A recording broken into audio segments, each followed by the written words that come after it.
रायगड महाराष्ट्रासह देश विदेशातील ताज्या बातम्या पाहण्यासाठी मॅक्स इंडिया लाईव्ह चॅनलला सबस्क्राईब करा आणि बेल आयकॉन दाबायला विसरू नका.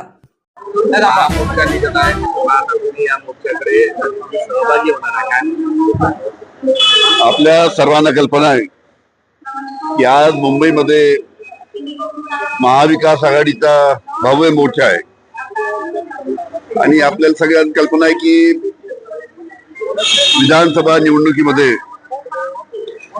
ज्या पद्धतीनं मोठ्या प्रमाणात ईव्हीएमच्या माध्यमातून घोटाळे झाले, त्याचबरोबर मतचोरी झाली, मतदार याद्यामध्ये अनेक त्रुटी आहेत, घोळ आहेत.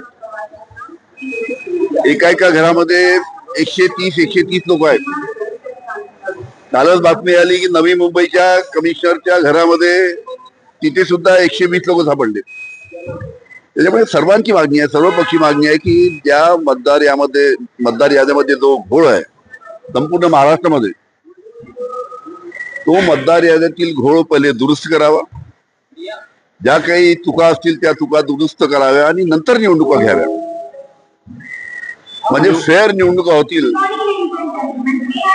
कारण की अशा मतदार याद्यामध्ये घोळ असताना जर निवडणुका घेतल्या तर हे निवडणुकीच्या दृष्टीने योग्य नाही, लोकशाहीच्या दृष्टीने योग्य नाही. आणि म्हणून मतदार याद्यातील सर्व चुका दुरुस्त करून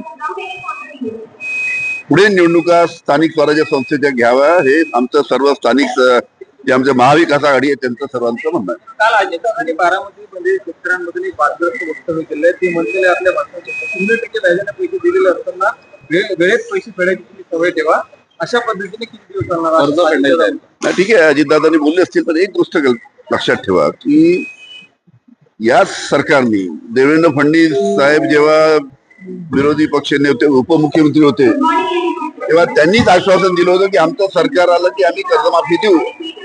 आता महाराष्ट्रातील शेतकऱ्यांचं एकच म्हणणं आहे की तुम्ही स्वतः जे आश्वासन दिलं होतं ते पूर्ण करा. तुमचं सरकार आलंय, तुम्हीच मुख्यमंत्री झालात, त्याच्यामुळे दिलेलं आश्वासन पूर्ण करावं. कारण की शेतकरी आज अतिशय अडचणीत आहे. आज सोयाबीन ज्या पद्धतीने विकल्या जात आहे, 3000च्या भावाने सोयाबीन विकल्या जात आहे.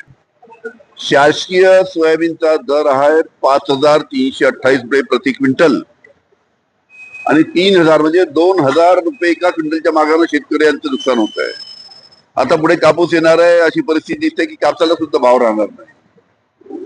त्याच्यामुळे सोयाबीन असो, कापूस असो, धान असो, कांदा असो, हे सर्व पिकाच्या बाबतीत त्यांना भाव मिळत नसल्यामुळे शेतकरी अडचणीत असल्यामुळे कर्जमाफी ही जरुरी आहे. त्याच्यामुळे जी तारीख आता सरकारने दिलेली आहे कर्जमाफीची, ती तारीख सरकारने पाळावी, एवढंच आमची त्यांना विनंती आहे. आज तुमचा महाविकास आघाडीचा मोर्चा असताना काँग्रेसचे अनेक मोठे नेते या मोर्चामध्ये अनुपस्थित आहेत. तरी काँग्रेस या मोर्चामध्ये सक्रियपणे सहभागी होत नाही. सगळे महाविकास आघाडीचे शिवसेना, मनसे, राष्ट्रवादी समाविष्ट आहेत.